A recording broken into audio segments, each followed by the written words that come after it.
AQSh-Eron urushi tufayli Tayvanga $14 milliard qurol sotishni to'xtatdi, dedi dengiz floti rahbari.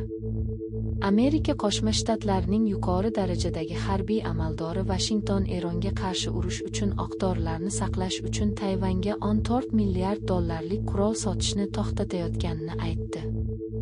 Dengiz kuchlari kotibi vazifasini bajaruvchi Hun Chao AQSh prezidenti Donald Tramp va Xitoy yetakchisi Si Szinpin o'rtasida Pekinda bo'lib o'tgan muzokaralarda qurol savdosi markaziy o'rin tutganidan bir hafta o'tib, payshanba kuni Senatdagi tinglovda qonunchilarga ma'lum qildi.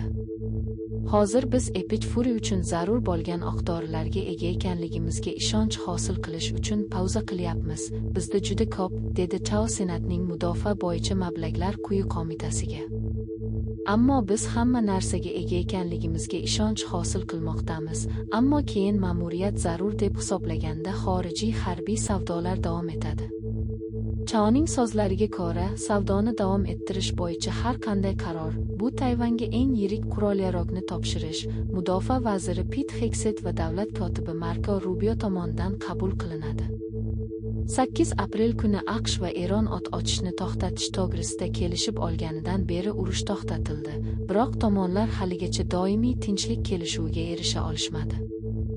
AQSh Kongressi yanvar oyida Tayvan uchun qurol paketini ma'qulladi, ammo sotish oldinga siljish uchun Trampning imzosini talab qiladi. Agar ma'qullansa, sotuv rekvizitdan oshib ketadi.